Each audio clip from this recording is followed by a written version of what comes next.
"You see that, Anya?" I muttered, my voice a dry rasp. I leaned so close to the microscope eyepiece that my breath fogged the cold metal. My finger, trembling slightly from a combination of caffeine and adrenaline, tapped the monitor beside me. Perfect cellular uptake. The lipid nanoparticle is delivering the mRNA payload without any degradation. It's working. On the screen, a pixelated, grainy image from a world 1,000,000 times smaller than ours showed my life's work. Little glowing sacs, my custom-designed nanoparticles, were being swallowed whole by hungry-looking cells. It was beautiful. It was everything.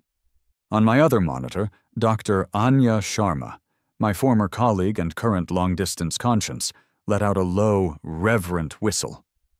Her face, framed by the unflattering light of her own lab thousands of miles away, was a mixture of awe and concern. "Leo, if this holds, if the replication data matches the simulation, you've done it. You've cracked the antigen presentation for the XR7 virus." "Almost," I corrected, pulling back and wiping a sheen of sweat from my brow with the back of my wrist. The Texas heat was oppressive, a physical weight that seemed to press down on the roof of my garage. My salvation, and the bane of my suburban existence, was a custom-built, high-capacity air conditioning unit I'd bolted to the side of the house. It roared like a jet engine preparing for takeoff, fighting a valiant but losing battle against the combined assault of the summer sun and the heat thrown off by $500,000 worth of repurposed lab equipment. I need to run the final sequence analysis, but the core samples in the ARC are stable. Phase 1 is complete. In 6 months, with a bit of luck and a hell of a lot of coffee, we could have a viable vaccine candidate. Anya managed a small, tired smile. "Just try not to burn down your garage before then. And for God's sake, Leo, get some sleep. You look like you've been living in a cave." "I do live in a cave," I shot back, gesturing around my domain. It was a study in glorious, chaotic contrast. On one side, the detritus of a normal suburban life. A dusty lawnmower I hadn't touched in a year. Shelves of half-empty paint cans left by my parents. A rusty 10-speed bicycle from my high school days. On the other side, my sanctuary. Gleaming stainless steel counters, a whirring centrifuge the size of a washing machine, electron microscopes that cost more than the house itself, and the heart of the entire operation. A massive, humming cryogenic freezer I'd affectionately nicknamed the Ark. Inside its frost-lined walls, cooled to a steady and perfect -80°C, sat 2,000 vials of genetically engineered cell cultures. They were the only things on Earth capable of producing the specific antigens needed to fight XR7, a particularly nasty little bug that had already sent half the planet into a panic and was making a strong case for finishing the job. Sleep is for people who haven't mortgaged their soul, their inheritance, and their credit score to keep humanity's last hope from turning into a puddle of very expensive goo, I quipped. "Now, if you'll excuse me, I have a date with a sequencer. Talk tomorrow." I ended the call, plunging the garage into the familiar symphony of whirs, beeps, and the omnipresent hum of the Ark. The stakes were terrifyingly simple. The XR7 virus was a global threat making headlines daily.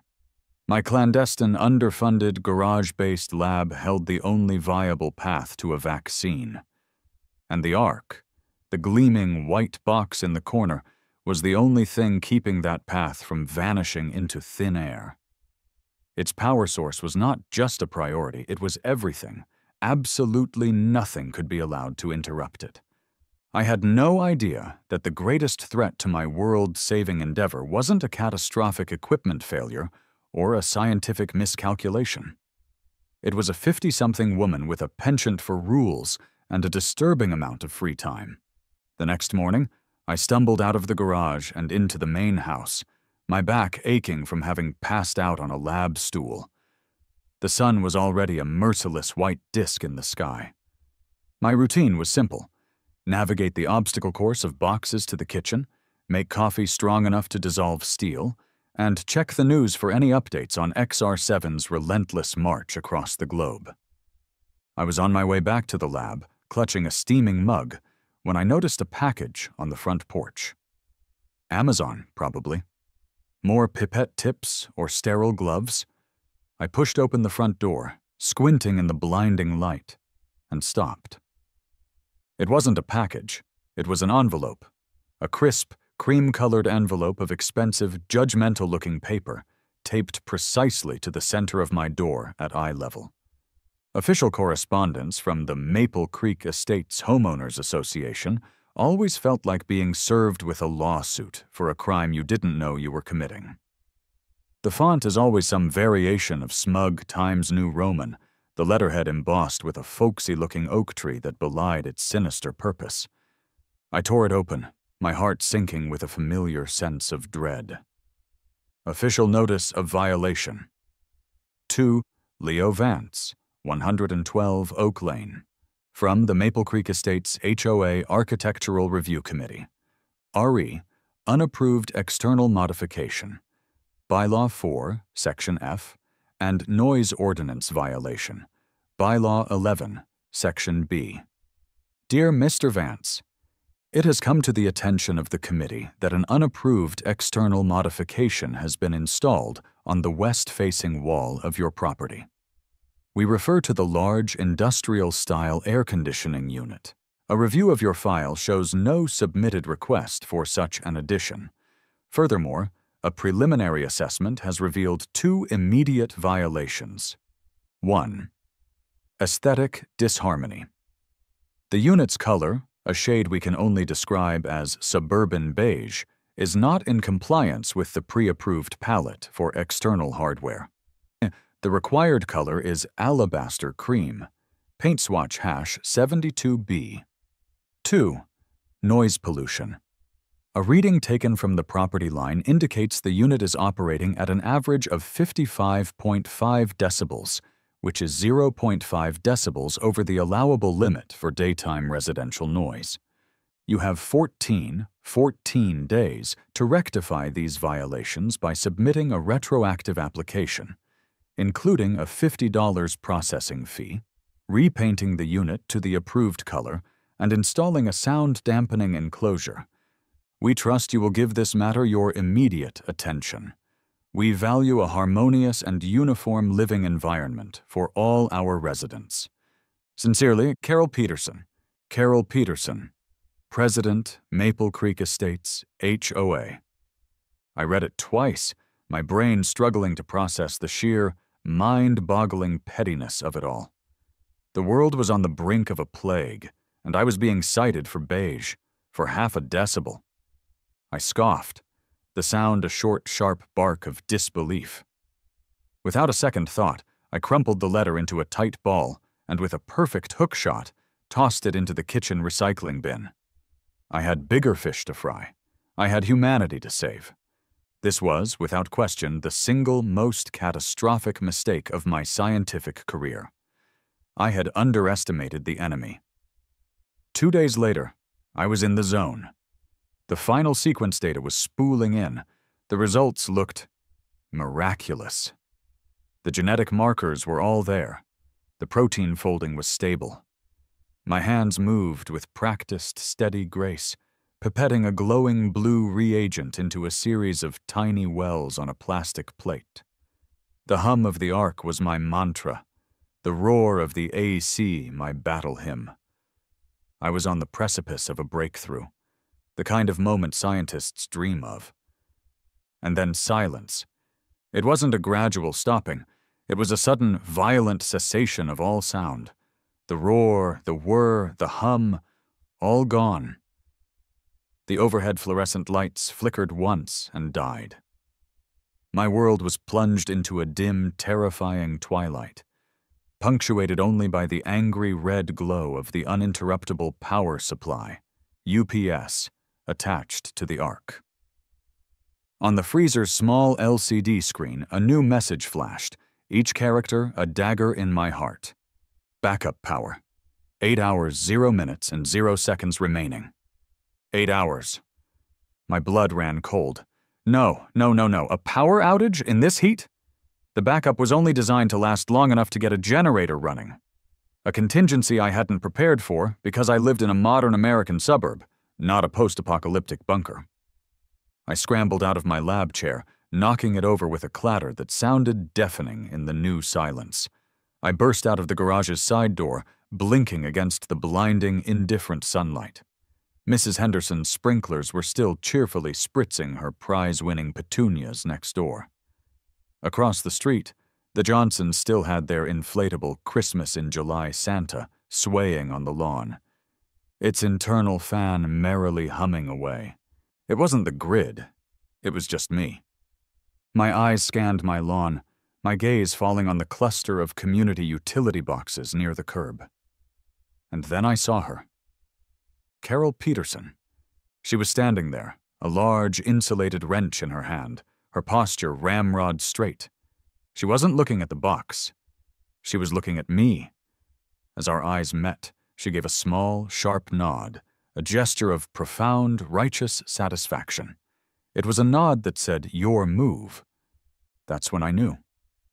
This wasn't a squirrel chewing through a wire. This wasn't a blown transformer. This wasn't an accident. This was an execution. My feet barely touched the grass as I sprinted across the lawn, my heart hammering against my ribs like a trapped bird. Panic was a hot, coppery taste in the back of my throat. I tried to force it down, to marshal some semblance of reason. "Carol!" My voice came out higher than I intended. "Carol, what did you do?" She didn't flinch. Her gaze was as cool and unyielding as granite. "I took preventative action, Mr. Vance, as is my right and duty as president of this homeowners association." "Preventative action? You cut my power. You can't just do that." She held up a hand, a gesture that demanded silence. "Your property was in clear and flagrant violation of Bylaw 17, Section C, excessive utility consumption. I took the liberty of requisitioning the community's power consumption records from the utility company. Your home, Mr. Vance, a single-family residence, uses more electricity than our community pool, its filtration system, and the clubhouse combined. It's an anomaly, a dangerous one." I stared at her, dumbfounded. I run some specialized equipment. It's for my work. It's sensitive." "A home business is also a violation of Bylaw 24, she recited, as if reading from an invisible teleprompter. "Unless you have an approved residential commercial permit from the committee, which a thorough review of your file shows you do not." She tapped a ridiculously thick 3-ring binder that she was now cradling in her other arm. It was a weapon, and she wielded it with practiced ease. I followed protocol and activated the emergency utility shutoff for this address. It's a safety measure. "A safety measure? This is a catastrophe!" I was losing the battle to keep my voice from cracking. The image of the countdown clock was burned onto the inside of my eyelids. I have sensitive materials that need constant refrigeration. They'll be ruined." Carol's lips thinned into a disdainful line. "Like artisanal cheeses? Or perhaps one of those internet Bitcoin farms I've read about, wasting our community's resources to generate imaginary money." She sniffed, a sound of pure contempt.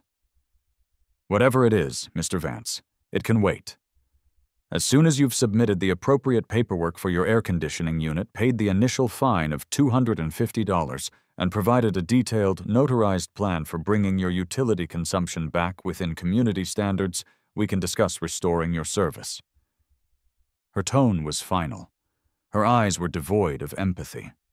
She genuinely, truly believed she was the hero of this story, the brave guardian protecting the neighborhood from the scourge of me. I realized with a fresh wave of horror that, reason was not a tool that would work here. I was arguing with a zealot, and her holy book was the Maple Creek Estate's bylaws. I glanced back at my dark house, then at the countdown timer that only I could see. Backup power. 7 hours, 15 minutes, and 23 seconds remaining. My hands were shaking as I fumbled with my phone, my thumb slipping on the screen. I frantically typed 24/7 emergency electrician near me into Google. My brain was a frantic slideshow of worst-case scenarios. The samples thawing, the cultures dying, years of work turning to mush. The XR7 virus continuing its victory lap around the globe, while I argued with a suburban despot about the color beige. The top result was a company with a reassuringly no-nonsense name. Gus's Electric & Sons. If it's got wires, we can fix it. I jabbed the call button. A voice like a rock tumbler full of cigarette butts answered on the second ring. Gus's Electric, Gus speaking. Hi, yes, hello, I have an emergency, I blurted out. A huge emergency. My power was shut off at the main utility box outside my house and I need it turned back on. Immediately. Right now. There was a weary sigh on the other end of the line. Lady from the HOA, get ya? The question was so unexpected, so specific, that it stopped my panic cold for a second. What? How did you— Yes, she did. You know her? Know of her, Gus corrected.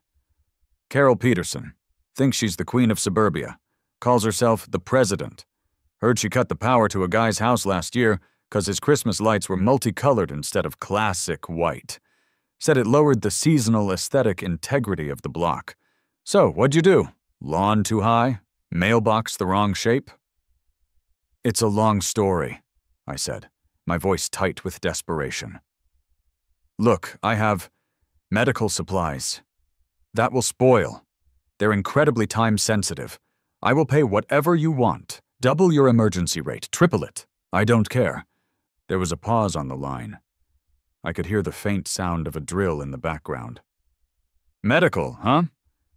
Gus's tone shifted slightly. The world weariness was still there, but it was joined by a flicker of interest. All right, kid. I'm on another job right now, finishing up a new panel for a dentist's office. But you sound like you're in a real pickle. I can be there in 90 minutes. But I gotta warn you, it'll cost you an arm and a leg for an emergency HOA dispute call-out. It's a special kind of headache. Just take both arms, I said, my voice raw with relief.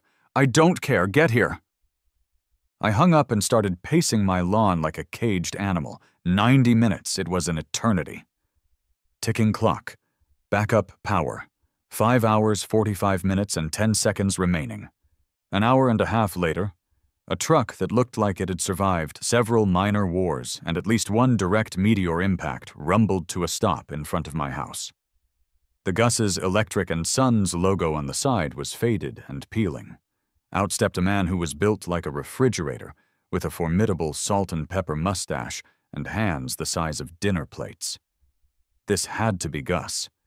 As if summoned by the sound of a combustion engine, Carol Peterson materialized on the sidewalk. She had shed the wrench, but was now armed with her binder and a clipboard, an even more terrifying combination. She planted her feet, blocking the path from Gus's truck to the utility box on my lawn. Gus took one look at her, then at my pale, frantic face, and nodded slowly. Carol, I presume. And who might you be? She asked, her voice dripping with ice.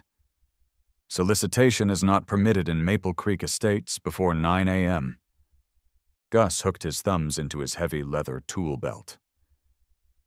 Name's Gus. I'm an electrician. The owner of this property called me for an emergency service. He jerked a thumb towards me. I'm the guy who's going to turn his power back on, ma'am. Carol puffed out her chest. I'm afraid you can't do that. This is an official HOA disciplinary action. You don't have a work permit filed with the Architectural Review Committee, and all non-emergency contract work must be pre-approved. Gus stared at her for a long, silent moment. I could see a muscle twitching in his jaw. "Ma'am, with all due respect, I don't need a permit from a garden club to flip a damn breaker switch. This is private property and the owner is requesting a service. It's an emergency. He's got medical stuff going bad." "His medical stuff is not my concern," she retorted, her voice rising. "My concern is the integrity of this community. And your truck," she added, pointing a finger at his ancient vehicle, "is leaking oil on the asphalt. That's a $50 fine, payable to the HOA." The argument escalated into a clash of immovable forces. Gus, a man of simple logic and profound pragmatism, versus Carol, a woman fueled by an unshakable belief in her own petty authority. I stood on my porch, watching it all unfold like a spectator at a nightmare tennis match. "This is illegal!" I shouted, finally finding my voice. "You're denying me access to a utility I pay for."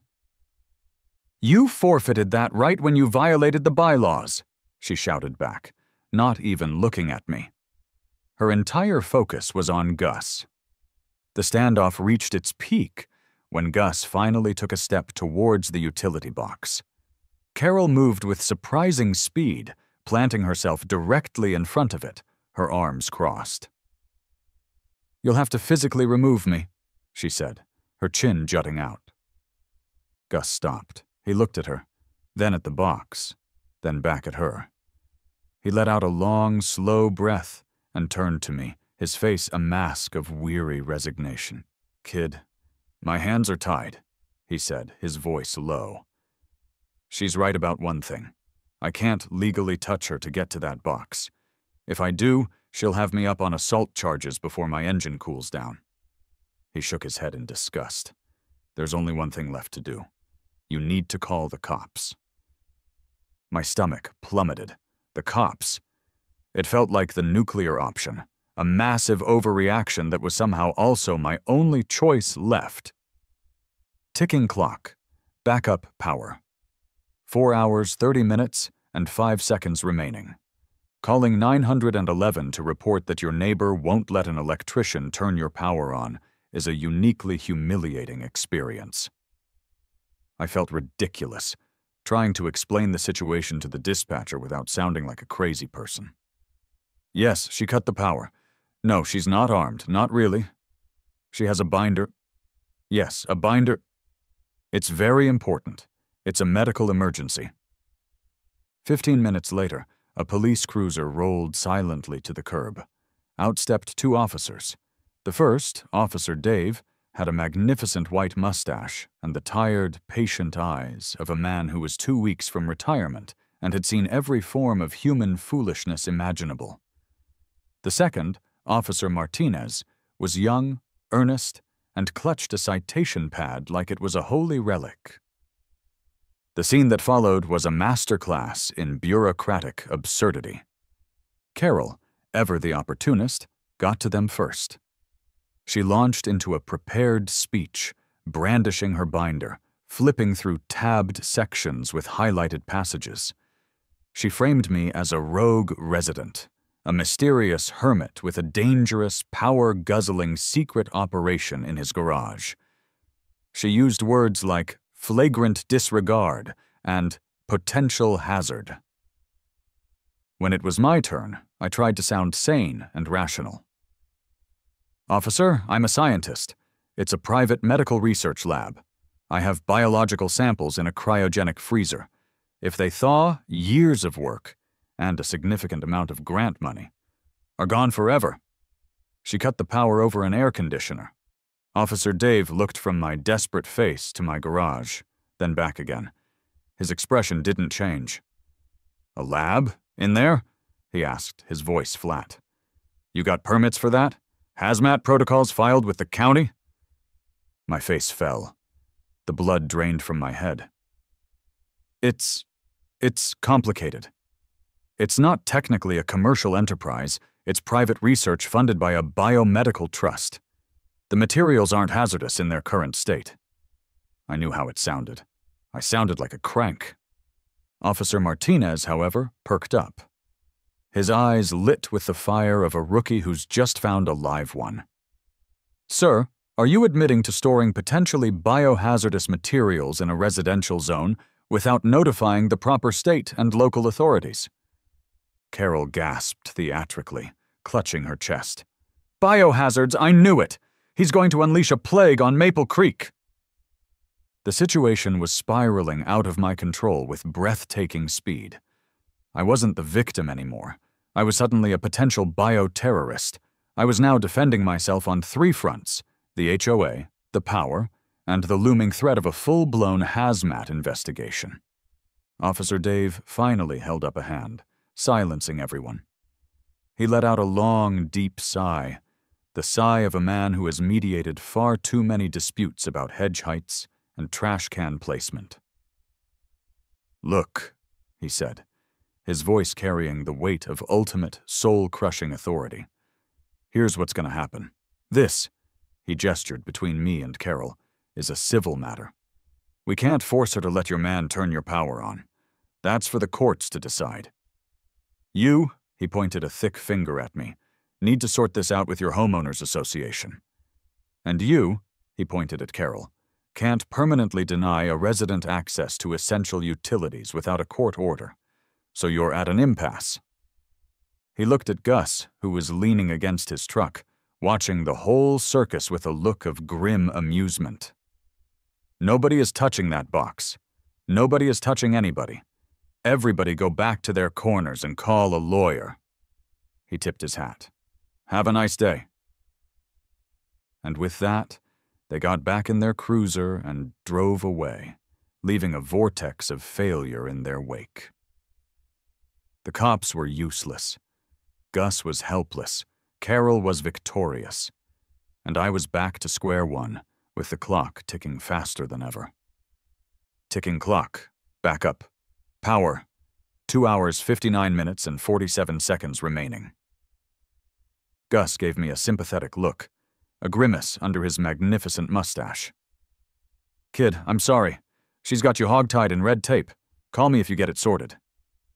He climbed into his ancient truck, which coughed to life like a dying dragon, and rumbled away, leaving me alone on the battlefield. Alone. Under 3 hours left. My mind raced. I couldn't call a lawyer. That would take days. I couldn't reason with Carol. I couldn't force the issue. My samples, my work, the potential key to stopping a global pandemic were going to be destroyed because of a woman with a binder and a grudge. I looked at the Ark's countdown clock in my mind's eye. 2:58. 2:57. Then, an idea. A stupid, terrible, magnificent idea. A spark of hope in the suffocating darkness. Bill. My next-door neighbor, Bill, was a quiet, unassuming IT guy who worked from home. More importantly, Bill hated Carol Peterson with a quiet, burning passion. Last spring, she had tried to fine him $200 because his satellite dish, mounted on his roof, was 2 inches larger in diameter than the HOA-approved model. Bill, being an IT guy, had responded by printing out the satellite company's technical specifications and a 30-page legal dissertation on FCC regulations regarding the right to receive satellite signals, which he had then submitted to the Architectural Review Committee.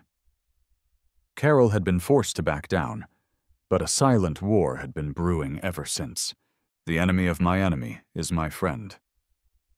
I ran to my garage, yanked open a storage cabinet, and pulled out the thickest, longest, most obnoxiously bright orange extension cord I owned. It was a 100-foot, heavy-duty monster I'd bought for a power washer I'd used exactly once. Slinging it over my shoulder, I sprinted across my lawn and into Bill's yard, pounding on his back door. He slid the door open a crack, peering out suspiciously. "Leo, everything okay? You look like you've seen a ghost." "Worse," I panted. "Carol, it's about Carol." Bill's eyes narrowed. He slid the door open wider. "Come in!" "She cut my power, Bill," I said, standing in his kitchen. "It's a long, insane story, but I have a freezer full of irreplaceable research. That's going to be ruined. I just need a few hours. I need to plug one thing into your outdoor outlet. Just one thing. I'll pay your internet bill for a year, I swear." Bill looked from my wild-eyed, desperate face towards the window that faced my house. He could see Carol, who was now performatively weeding her prize-winning petunias, occasionally glancing over at my dark, silent home with a smug little smile. A slow grin, the grin of a man seeing an opportunity for righteous vengeance, spread across Bill's face. "For a year, you say?" he asked, his voice low and conspiratorial. "And this is gonna piss her off?" "Royally," I promised, my heart soaring. "Biblically." "Get the cord," Bill said. What followed was a covert slapstick operation worthy of a spy movie. We moved like suburban ninjas, unspooling the bright orange cord, from Bill's back porch outlet, under his deck, behind a row of meticulously trimmed hedges that formed the border between our properties, over the low wooden fence in the back, and through the side door of my garage. It was a beacon of defiance, an electric orange middle finger pointed directly at the HOA. I plugged the ARC's power cable into the extension cord. For a heart-stopping second, nothing happened. Then, with a familiar, beautiful hum, the freezer's internal compressor kicked on. The angry red light on the UPS turned to a steady, glorious green. The countdown timer vanished. I collapsed onto my lab stool, weak with relief, and let out a shaky laugh. I was saved. For now. Ticking clock. Problem temporarily averted. I spent the night in the garage, dozing fitfully on the lab stool, my ear trained on the hum of the ARC. Every creak of the house, every passing car, sent a jolt of anxiety through me. I was a fugitive in my own home, powered by stolen electricity. When the sun finally rose, casting long shadows across the garage floor, I got up and stretched, my back a collection of pops and groans. I walked to the side door and peered out the window, my heart sinking as I surveyed my bright orange lifeline snaking across the dew-kissed grass. It was horribly, unavoidably conspicuous. And then I saw her. Carol was standing in the middle of my front yard. She had her phone out and was taking pictures. Not just one picture, but a whole series from multiple angles, like a crime scene photographer documenting evidence. She photographed the cord where it came out of my garage. She photographed it where it crossed the lawn. She photographed it where it disappeared over Bill's fence. Her expression was not one of anger. It was one of pure, unholy glee. It was the look of a predator that had just cornered its wounded prey. She wasn't just going to find me. This was her casus belli, her justification for the final war. She was going for the kill, eviction, condemnation, public shaming at the next community potluck. She had her smoking gun, and it was 100 feet long and safety orange. That evening, the summons arrived. Another cream-colored envelope, this time hand-delivered to my mailbox, announcing an emergency session of the Maple Creek Estates HOA to be held at 7 p.m. in the community clubhouse. Attendance was strongly encouraged. The clubhouse was a sterile, beige room with a low-pile carpet, folding chairs, and a faint, lingering smell of disappointment and stale coffee. When I walked in, nearly the entire neighborhood was there, their faces a mixture of curiosity and judgment. They had been drawn by the promise of drama, and I was the evening's entertainment. I found an empty chair in the back and tried to become invisible. Carol stood at a podium at the front of the room, looking every bit the conquering general. Behind her, a projector screen glowed. She tapped the microphone. "Thank you all for coming on such short notice," she began, her voice smooth and confident. "I have called this emergency session to address a serious and escalating threat to the safety, security, and aesthetic integrity of our community." She clicked a button. The first slide appeared on the screen. a close-up of my roaring, unapproved AC unit. Click-tick. A graph of my home's power usage, a massive, terrifying spike compared to the gentle, rolling hills of everyone else's. Click. The pièce de résistance, a high-resolution photograph of the orange extension cord snaking its way across my lawn like a venomous serpent. "This is not just about a single violation," she proclaimed, using a laser pointer to circle the cord. The little red dot danced over the image. "This is a pattern of blatant, willful disregard for the rules that we all agree to live by. The excessive noise, the secret business being conducted at all hours, the unauthorized modifications, and now, this." She gestured to the screen. "This hazardous, illegal wiring, leaching power from a neighbor, creating a fire risk and an eyesore for the entire block. Mr. Vance is a danger to us all." Murmurs rippled through the crowd. My neighbors, people I'd offered polite waves to for years, were staring at me. I was the weird, quiet guy with the loud AC. She was Carol, the one who organized the holiday parade and reminded everyone about recycling day. I was losing badly. "I move," Carol announced, her voice ringing with triumph, "for the imposition of the maximum allowable fine under our bylaws for each of these violations. And furthermore, I move that we begin legal proceedings to have Mr. Vance compelled by the courts to cease his unsanctioned operations and remove all his unapproved equipment permanently." A vote was called. Hands started to go up. My heart hammered in my chest. This was it. It was over. I stood up, my chair scraping against the floor. "Wait," I said, my voice hoarse. "Please, you don't understand."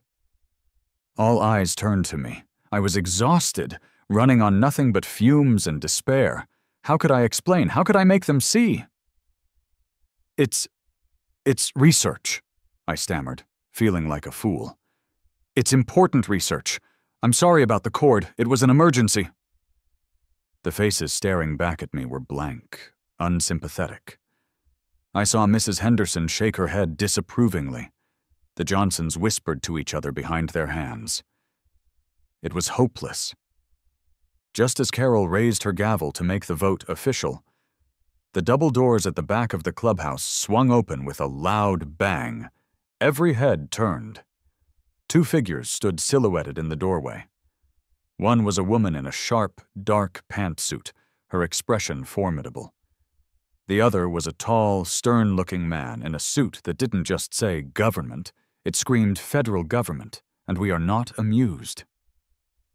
It was Anya, and she'd brought a friend.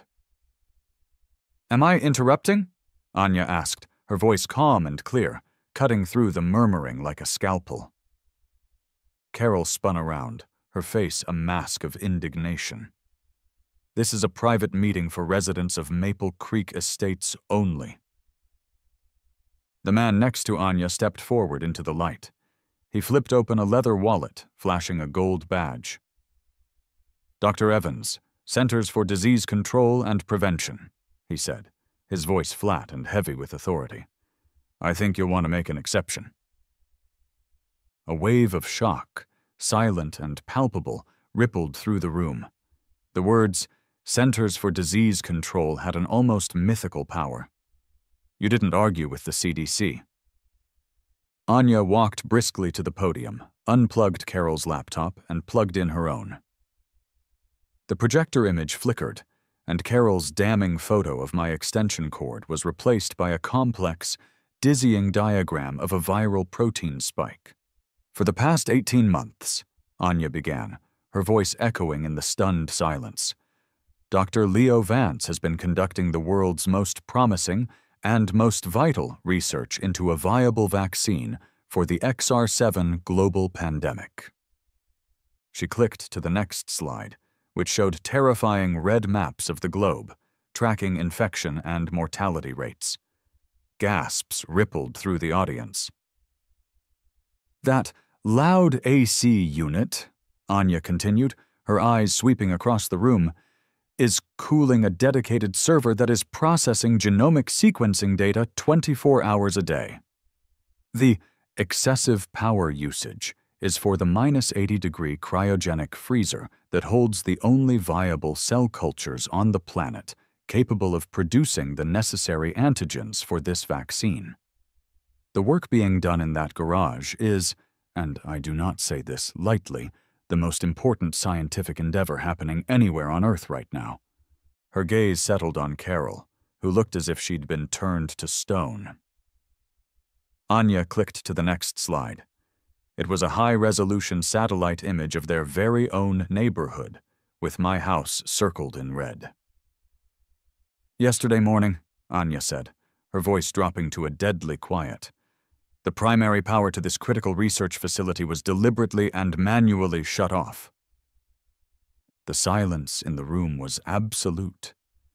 You could have heard a pin drop on the low-pile carpet. Every single person, as one, turned to stare at Carol. Her face, moments before flushed with triumph, had gone a pasty, ashen white. From the back of the room, a familiar gravelly voice spoke up. It was Gus, the electrician, who had apparently shown up to watch the fireworks. "You're telling me," he said, his voice full of disbelief, "she cut the power to that because his AC was the wrong shade of beige?" Chaos was a wholly inadequate word for what happened next. The meeting didn't end. It evaporated. Dr. Evans from the CDC took charge with quiet, terrifying efficiency, his presence turning the community clubhouse into a federal command post. The days that followed were a surreal blur. Official-looking black cars, the kind that usually only appear in movies, descended on Maple Creek Estates. Serious-looking contractors, the kind who carry clipboards and don't take lunch breaks, arrived and installed a dedicated underground power line directly to my house. A silent, industrial-grade backup generator the size of a smart car was lowered by crane into my backyard. All of it, I was told, was now classified as critical national infrastructure. A small, permanent security detail, two polite but unnervingly stoic men in dark suits and sunglasses, was posted at the end of my driveway. Carol Peterson was quietly and unanimously removed as HOA president. I heard whispers that Dr. Evans had a very brief, very pointed conversation with her that may or may not have involved the phrase, interfering with a federal public health initiative. She put her house on the market a week later. 3 months later, the sun was warm on my face. The vaccine trials were a resounding, world-changing success. I was, according to the news, a hero, though I still mostly wore coffee-stained t-shirts and forgot to shave. I was in my backyard, finally having a barbecue. Bill was there, and Anya, and even Gus, who had refused payment for his original visit but had accepted a lifetime supply of beer and burgers. I saw a moving truck down the street, in front of Carol's old house. She was walking her small, yapping dog one last time. Our eyes met across the expanse of perfectly manicured lawns. She saw me. She saw the two stoic, sunglass-wearing federal agents flanking my grill, one of whom was giving my burger-flipping technique a critical evaluation. She quickly yanked her dog's leash, turned, and scurried away, disappearing from my life forever. I flipped a burger on the grill and took a long sip of my beer. The agent to my left nodded approvingly. "Good sear, Dr. Vance." The quiet, gentle hum of my new, federally mandated, soundproofed power generator was the sweetest, most beautiful sound I had ever heard. I looked out over my perfectly manicured lawn, a service now provided weekly by the General Services Administration, and smiled. "Best damn HOA I've ever belonged to," I said to myself. And for the first time in a very long time, I actually felt at home.